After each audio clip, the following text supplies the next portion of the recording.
Hello friends, नमस्कार। पिछले video में हम लोग थेल्स प्रमेय का विलोम पढ़े थे और आज हम लोग पढ़ेंगे पाइथागोरस प्रमेय और पाइथागोरस प्रमेय का विलोम। तो सीधा सा बात है, पाइथागोरस प्रमेय आखिर होता क्या है। तो पाइथागोरस प्रमेय क्या होता है? एक समकोण त्रिभुज में कर्ण का वर्ग शेष दो भुजाओं के वर्गों के योग के बराबर होता है। यहाँ पे देखिए, यानी कर्ण का वर्ग शेष दो भुजाओं के वर्गों के योग के बराबर होता है। तो कर्ण इसमें क्या है? एसी कर्ण है। ठीक है, एक समकोण त्रिभुज बनाए हम लोग।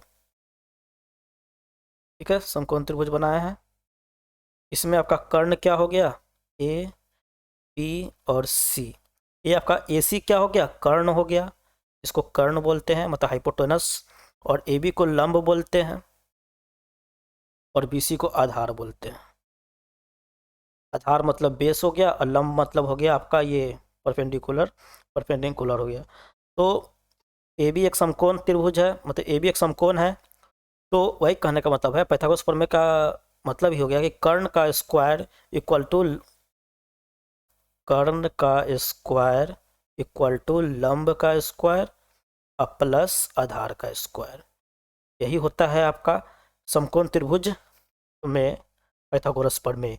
तो पाइथागोरस प्रमेय यही चीज़ है और इसी को हम लोग को सिद्ध करना है। कर्ण स्क्वायर मतलब एसी का स्क्वायर और लंब स्क्वायर मतलब एवी का स्क्वायर और आधार का स्क्वायर मतलब बीसी का स्क्वायर। इस तरह से तो हमको यही बात सिद्ध करना है। तो चलिए देखते हैं यहाँ पे।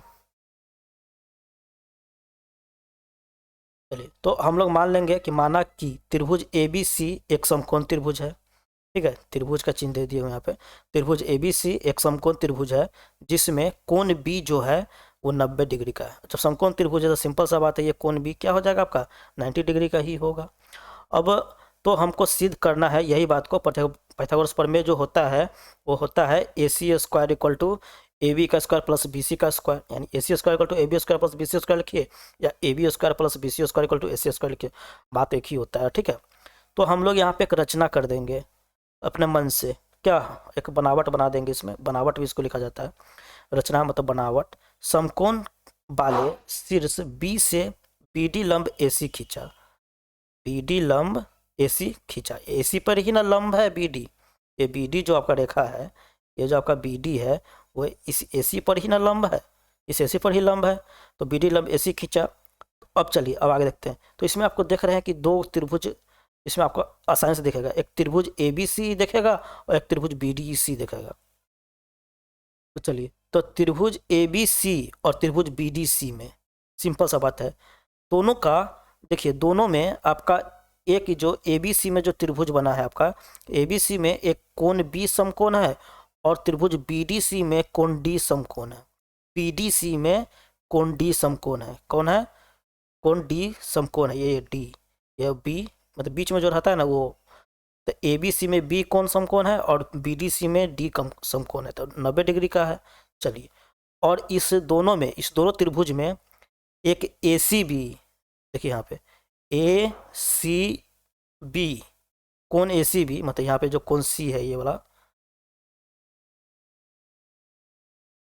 कौन सी, ये कौन सी जो है आपका, कौन सी जो है इस दोनों त्रिभुज में, यानी त्रिभुज ए बी सी और बी डी सी में कौन सी क्या है? उभयनिष्ठ है, यानी ए सी बी और डी सी बी। ये ए सी बी और डी सी बी क्या है? उभयनिष्ठ कोण है, यानी कॉमन है। दोनों कॉमन है। तो आपने एक पढ़ा होगा प्रमेय, ए प्रमेय। ए मतलब समरूपता वाला प्रमेय पढ़े होइएगा। ठीक है, अगर नहीं पढ़े होइएगा तो उसका भी हम अलग से वीडियो बनाएंगे, तो उसको देख लीजिएगा। तब आप पढ़े होइएगा ए समरूपता प्रमेय, यानी अगर त्रिभुज का दो कोण आपस में बराबर हो जाता है और एक भुजा, सॉरी एक भुजा भी होना चाहिए। ठीक है, नहीं नहीं, ए समरूपता होता है, वही बात है। अगर दो कोण बराबर हो जाता है आपस में तो उसको क्या बोलते हैं? मतलब कि त्रिभुज समरूप हो गया। ए समरूपता प्रमेय से ये क्या हो गया? इसलिए इसलिए हम लोग बोल सकते हैं कि त्रिभुज ए बी सी समरूप त्रिभुज बी डी सी है। अब जब त्रिभुज ए बी सी या त्रिभुज बी डी सी समरूप हो गया तो हम लोग नहीं कह सकते हैं कि B C by A C और D C by B C समरूपता में होता है। ठीक है, त्रिभुज ए बी सी ई में, ए बी सी ई में तो हम लोग कह सकते हैं कि बी सी बाई ए सी। ठीक है, B C by A C और D C by B C समरूप त्रिभुज। जब दो समरूप त्रिभुज आपस में बराबर होता है तो उसका संगत भुजा क्या होता है, संगत भुजा का अनुपात भी आपस में बराबर होता है, ये कहने का मतलब है। हाँ, दो त्रिभुज समरूप, सॉरी, दो त्रिभुज का संगत कोण अगर आपस में बराबर होता है, एक पर में पढ़े होइएगा, दो त्रिभुज के संगत कोण आपस में बराबर हो जाता है तो उसका समरूप संगत भुजा भी, संगत भुजा का अनुपात भी क्या होता है, बराबर होता है। तो ठीक है, मतलब ये दो त्रिभुज बना आपका, एक ए बी सी बना, देखिए एक ए बी सी बन गया आपका, एक ए बी सी मान लेते हैं इसको, एक ए बी सी बना और एक बना आपका डी सी बी। ठीक है, इसको मान लेते हैं हम लोग डी सी बी, इस तरह से। इसमें समकोण है, ए बी समकोण है। तो कहने का मतलब है ये ए बी सी है आपका। तो ए बी सी अगर संगत कोण आपस में बराबर हो तो उसका संगत भुजा भी आपस में, संगत भुजा का अनुपात भी आपस में बराबर होता है। तो ए सी यानी बी सी बाई ए सी कह सकते हैं, ये इसका संगत, ये कोण आपस में बराबर है। तो अगर मान लें कि ये कोण आप, मतलब सॉरी सी, इसका सी कोण है, इसका सी कोण क्या है, आपस में बराबर है संगत कोण में।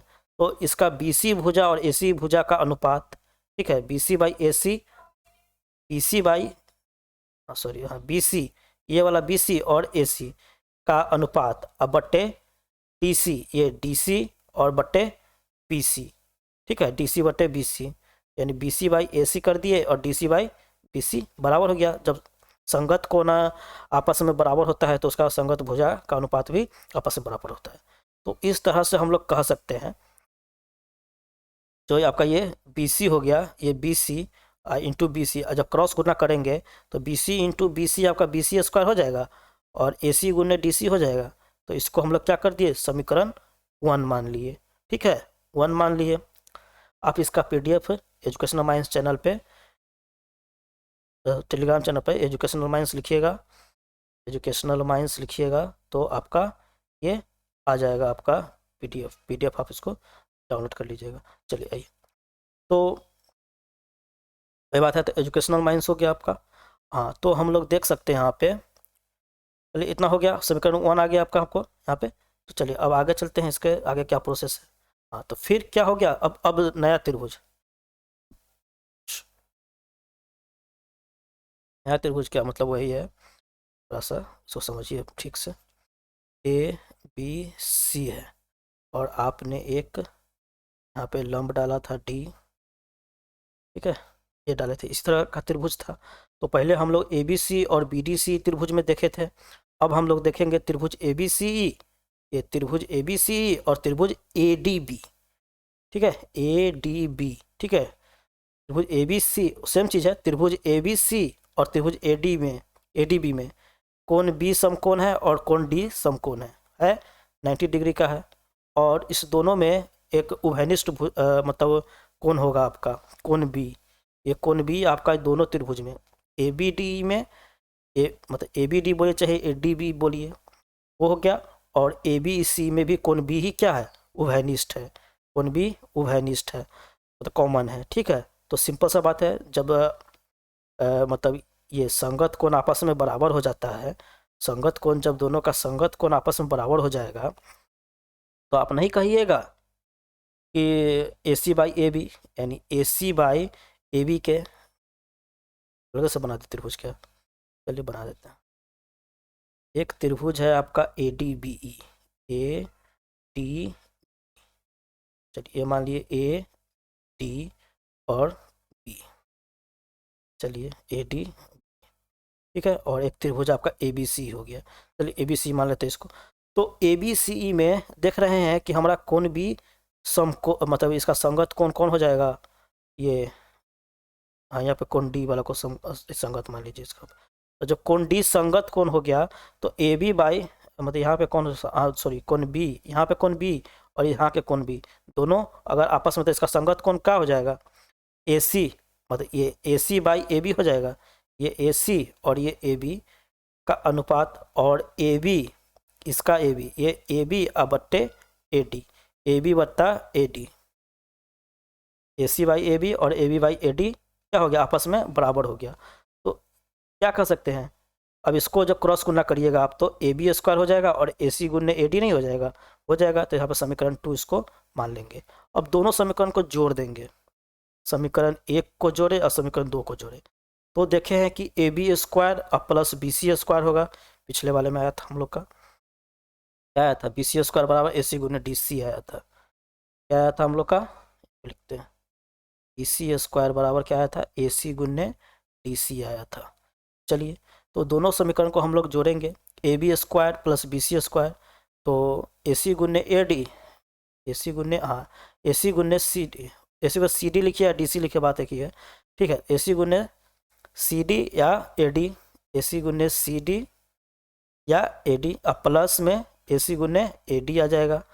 तो अब देख रहे हैं हम लोग, चलिए आगे बढ़ते हैं। तो यहाँ पे क्या हो गया, A B square plus B C square बराबर ए सी, यहाँ पे कॉमन ले लिया क्योंकि दोनों में ए सी है, तो दोनों ए सी को कॉमन ले लिए और यहाँ पे सी डी हो गया और ये ए डी हो गया, तो C D plus A D हो जाएगा। ए सी कॉमन लिए हैं तो C D plus A D ही ना बचेगा, तो C D plus A D लिख दिए।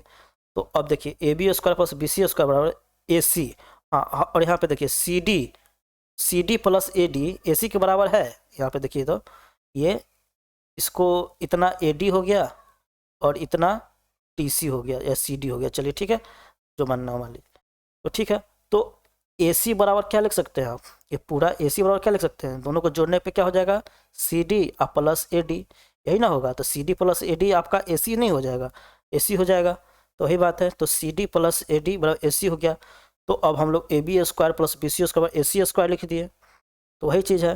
तो हम लोग लिख सकते हैं यहाँ पे A B square plus A C square हो गया, और ये हो गया आपका, ये हो गया आपका A B square plus B C A C square proved. यही आपका पाइथागोरस प्रमेय हो गया। वीडियो दोबारा देख के इसको समझ लीजिएगा और इस थ्योरम को अच्छे से प्रैक्टिस कर लीजिएगा क्योंकि ये बहुत ही महत्वपूर्ण थ्योरम है। अब आते हैं पाइथागोरस प्रमेय का विलोम। चलिए, पाइथागोरस प्रमेय का विलोम क्या है, यदि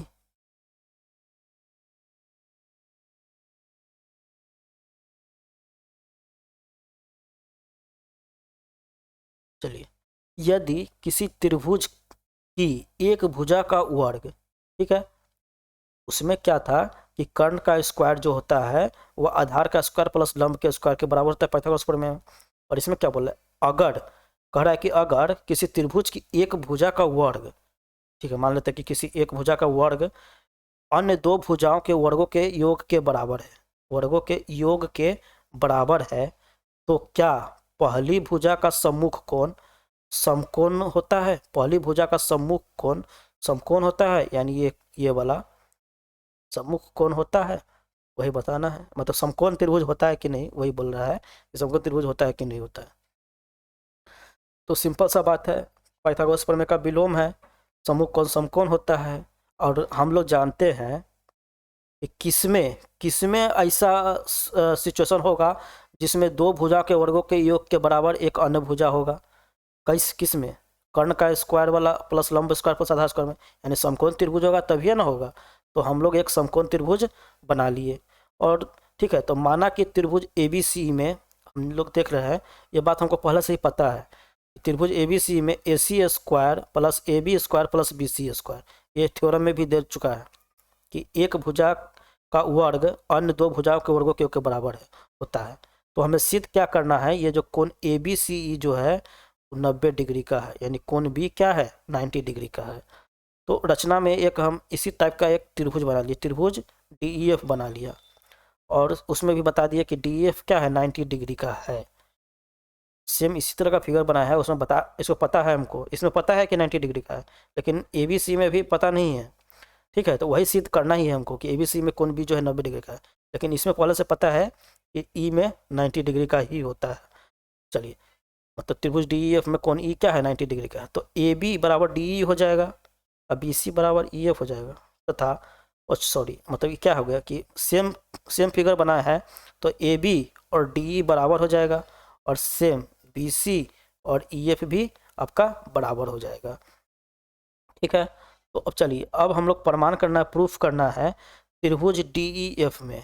त्रिभुज DEF में क्या है आपका, कोण DEF जो है 90 डिग्री का है। ठीक है, त्रिभुज, चूंकि त्रिभुज DEF 90 डिग्री का है, अर्थात त्रिभुज DEF एक समकोण त्रिभुज होगा, बिल्कुल होगा, क्योंकि जब DEF 90 डिग्री का हो गया तो समकोण त्रिभुज ही होगा, बिल्कुल होगा। तो इसमें कह सकते हैं कि DF का जब समकोण त्रिभुज होगा तो उसमें कह नहीं सकते हैं कि DF का स्क्वायर DE के स्क्वायर अब प्लस EF के स्क्वायर के बराबर होगा, बिल्कुल होगा। चलिए, तो हो गया, F के स्क्वायर के बराबर होगा। अब आगे चलते हैं। तो हम लोग देख रहे हैं कि चूंकि AB बराबर DE दिया हुआ है और BC बराबर EF दिया हुआ है, तो क्या हम DF स्क्वायर के जगह पे, मतलब हम लोग को यहाँ पे क्या आया था, DE का स्क्वायर प्लस EF का स्क्वायर आया था, तो DE के जगह पे हम लोग AB रख दिए हैं और BC के EF के जगह पे BC रख दिए हैं।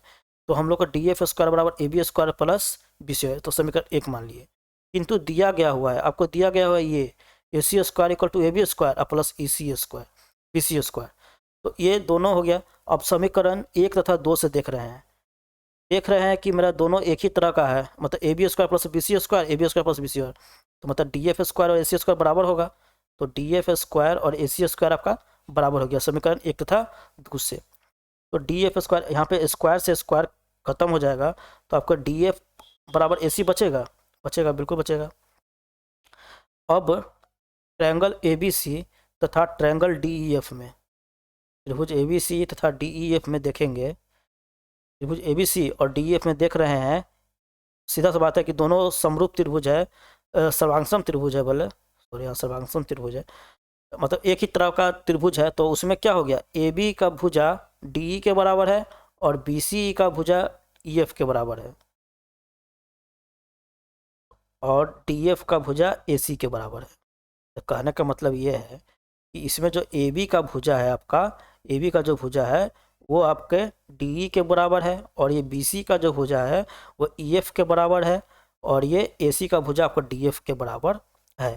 तो जब जानते हैं हम लोग कि तीनों भुजा बराबर हो जाता है, आपने पढ़ा होगा एस एस एस, इस तरह का एक प्रमेय था, साइड साइड साइड, जब साइड साइड साइड बराबर होता है तो त्रिभुज क्या हो जाता है, सर्वांगसम हो जाता है।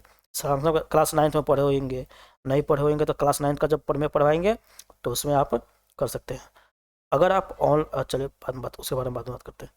फिर तो इसलिए क्या हो जाएगा, जब सर्वांगसम हो जाएगा तो सिंपल सा बात है कि सारा कोण भी आपस में बराबर होगा, यानी कोण ABC और DEF भी आपस में बराबर हो जाएगा। और हमको पहले से ही पता है, चूंकि चूंकि DEF बराबर 90 डिग्री का है, तो सिंपल सा बात है, जब DF 90 डिग्री का होगा और कोण ABC और DF बराबर है तो कोण ABCE भी क्या हो जाएगा, 90 डिग्री का होगा। ये प्रूव्ड हो गया आपका, ओके कि नहीं हो गया, बस यही था। तो ये बहुत ही काफ़ी अच्छा है और इम्पोर्टेंट थ्योरम सब है, तो इसको आप ज़रूर पढ़ लीजिएगा। धन्यवाद। चैनल को सब्सक्राइब करके रख लीजिए ताकि 10th क्लास का जो भी इम्पोर्टेंट क्वेश्चन होगा मैं आपको एक करवाऊँगा, और 11th 12th। हाँ, अगर आप ऑनलाइन क्लास करना चाहते हैं तो आप अगर ऑनलाइन क्लास करना चाहते हैं तो आप हमको यहाँ पे व्हाट्सएप कर सकते हैं।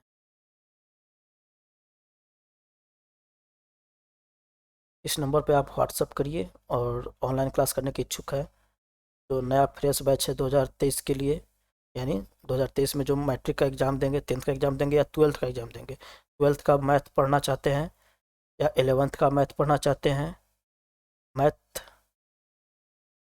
ठीक है, मैथ, और 10th का मैथ पढ़ना चाहते हैं या 10th का ऑल सब्जेक्ट, बिहार बोर्ड वाले हो या CBSE वाले हो, ऑल सब्जेक्ट मैथ पढ़ना चाहते हैं या ऑल सब्जेक्ट, ठीक है, 10th क्लास का बिहार बोर्ड वाले के लिए भी है और CBSE वाले के लिए भी, बिहार बोर्ड वाले के लिए भी और CBSE वाले के लिए भी, ठीक है। अगर आप पढ़ना चाहते हैं CBSE के लिए तो भी हम पढ़ा सकते हैं CBSE का मैथ इंग्लिश मीडियम में, ठीक है।